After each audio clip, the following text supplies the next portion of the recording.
When it comes to hashes, you guessed it, there are things that can go terribly wrong. They go terribly wrong. Okay, fill them in. You? No, that's incorrect. I'm sorry. Fill the blanks in order or pick a tile, Chris, whatever you want to do. Okay, fill them in. I. No, sir, that's incorrect. Fill them in. A. Wrong.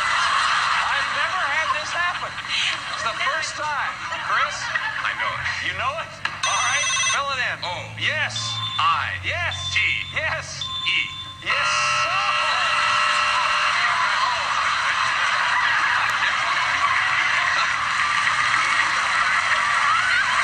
I'm going home. I don't know about you. Let's demonstrate some of those things using IRB. Let's start creating a very simple hash. Here we have the key of the string A, and the value will be the number 1. Then we have the next key is the string B, and its value is the number 2. And then finally, the next key is the C string, whose value is the number 3. And that's a great hash. But what happens if we accidentally omit one of the commas? You could see we get this very interesting, not too descriptive error. It says syntax error, unexpected T-string bag expecting end curly braces. It would have been much nicer had the error said, hey, you're missing a comma, but unfortunately, that's not what the error message says. Thankfully, however, you could see how it points to the problem area in your hash, and if you inspect it more carefully, you'll notice that we're missing a comma between one value and the next key. Omitting a comma from a hash is a very common typo, but now you know when you see this error message, you'll be able to pinpoint exactly what went wrong. Next, let's create another hash, and this time I'm going to store it in a variable. We'll call the variable x.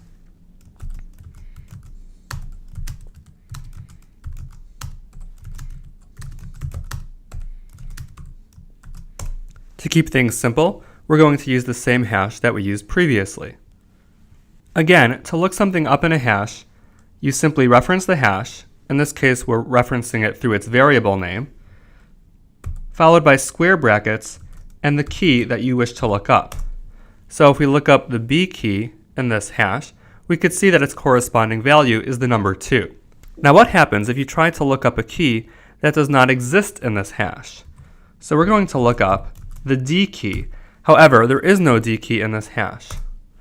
Now we don't actually get an error, but we simply get nil, and that is the default behavior with hashes. If you try to look up a key that does not exist, you get nil as a return value. Now again, nil is simply a representation of the concept of nothing. That is to say, there is nothing associated with the D key in this hash. Now even though we have not received an error per se, this can often lead to an error. Let's say we assumed mistakenly that there was a D key in this hash and its value was some number, possibly the number 4, and we decided that we want to go ahead and perhaps take that value and add another number to it. So we'll say that y equals xd plus 3. So we're mistakenly assuming that xd will return some number, and we're going to add the number 3 to that number and take the sum and assign that to a variable called y. Now if we try to run that, we say undefined method plus for nil class. And that means to say that we're trying to use this plus operator in conjunction with something that is nil. And the reason for this happening is that since xd returns nil, we are trying to add 3 to nil. And you cannot add anything to nil. In fact, you cannot call any method on something that is nil. And we can actually demonstrate that right here. You can actually type in nil into the Ruby interpreter, and you'll get nil as a result. Nil is actually a legitimate Ruby object. Again, it is used to represent the concept of nothing. But if I try to say nil plus 3, we get this very same error message, undefined method plus nil for nil class. Similarly, if I try to say nil.upcase, It says undefined method, uppercase for nil class. Nil, being nothing, has absolutely no methods attached to it. You cannot call any methods on nil.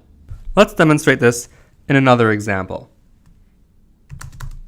Let's make a new hash, again called x.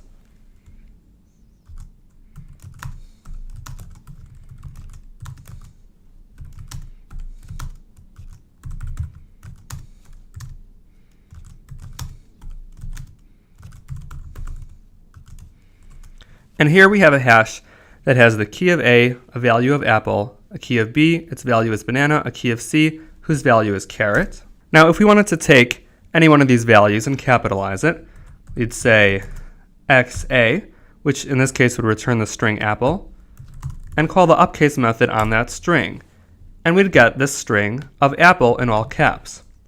Similarly, if we did XC.uppercase, we get the string carrot in all caps. Now what if we try to do XF.uppercase? Again, we get undefined method uppercase for nil class. Since XF will return nil, since there is no F key in this entire hash, we are then essentially trying to call the uppercase method on nil, and then we get this appropriate error message of undefined method uppercase for nil class. You cannot call uppercase on nil. It's important to note that this error message of undefined method something or other for nil class is extremely common. But the good news is that it's always very easy to pinpoint what is going wrong. You look at the method that you're calling, and you look at what you're calling it on. In this case, we're calling uppercase on the thing immediately preceding the period, which in this case is XF. So then we must realize that XF is nil. Now at first glance, you may have not realized that there is no F key in this hash, and it's a surprise to you that calling XF will actually return nil. But now we know for a fact that when we see this error message, undefined method uppercase for nil class, that means we know for a fact that XF is nil. We could then dig into, hey, why was that nil? And then if we inspect the hash more carefully, we'll notice that there is no F key in this hash. Now, offline, I've created a hash called Z. I will not reveal to you yet what the Z hash contains. However, I am going to write this line of code. So we're basically going to concatenate this very long string based on different values that are existent inside the Z hash. So here we're saying, let's take the value of M and uppercase it, in other words, turn it into all capital letters, and concatenate that with the value of Zn in all lowercase letters, concatenated together with the value of ZO, where we capitalize the first letter, concatenated with the value of ZP, where we take that string and reverse it, and then produce one crazy long string. I'm going to run this line of code. And my question for you is, where exactly are things going wrong? So let's inspect this error message. Undefined method reverse for nil class. So if we look carefully in our line of code, we can see that the reverse method occurs only once here, and that's at the very end of our code, where we call zp.reverse. So what exactly is nil?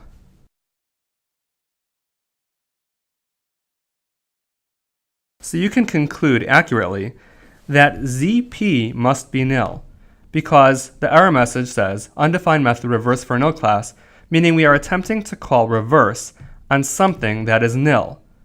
What is nil? It must be the thing immediately before the dot.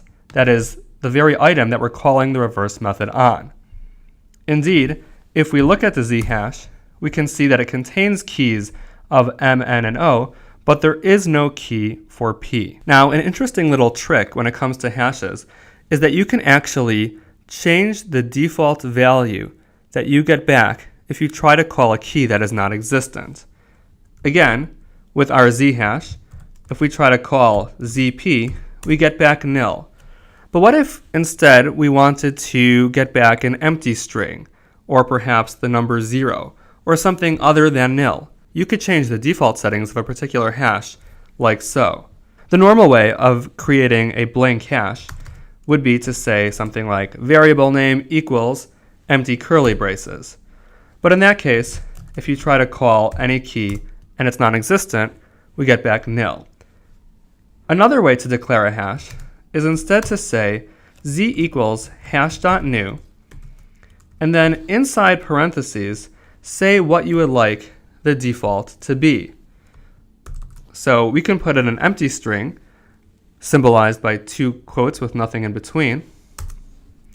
And now, if we call ZA, we'll get back an empty string as its result.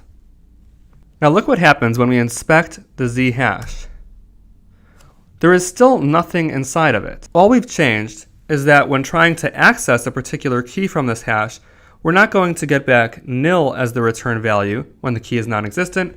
Instead, we get some other value, in this case an empty string.